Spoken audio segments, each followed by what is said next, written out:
Well, good morning this morning, and we're on day 4 of our daily reflection about personal pilgrimage.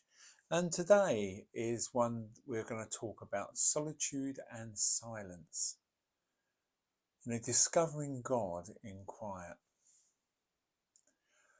So, as we start by discovering the power of solitude and the silence in your spiritual walk, start by emphasizing on how quiet moments can create a space for deeper connection with God, away from the noise and the distractions of every day.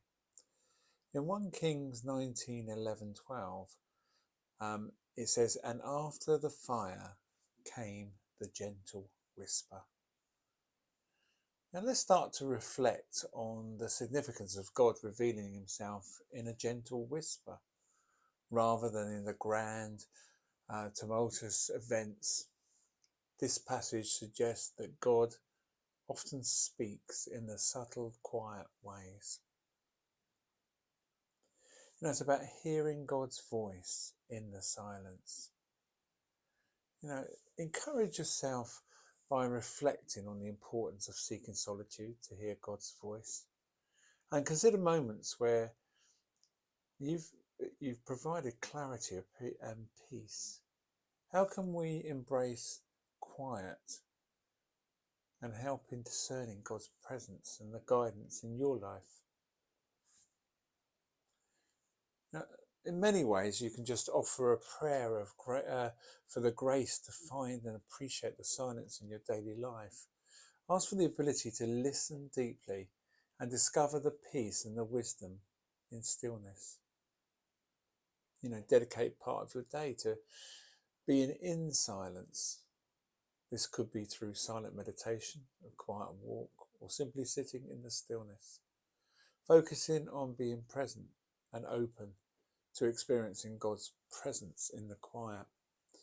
This is very, very alien to us in the Western world.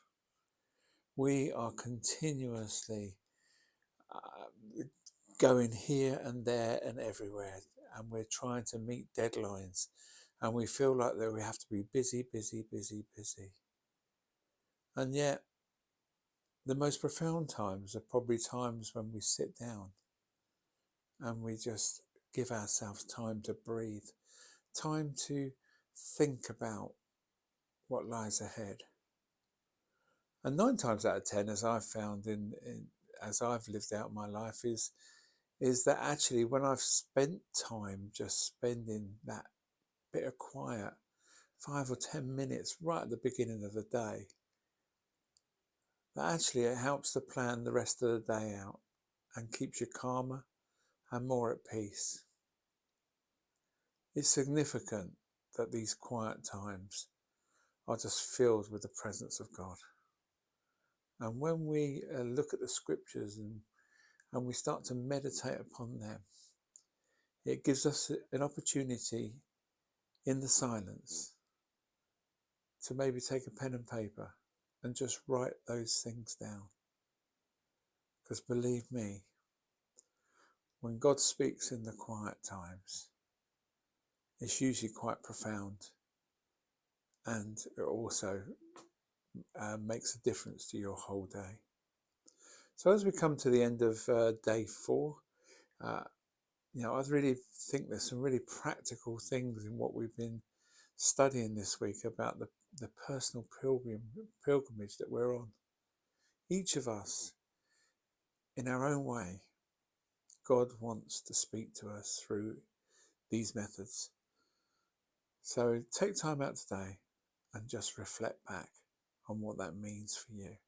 So I hope this has been really helpful for you today, and I look forward to catching up with you tomorrow. So until then.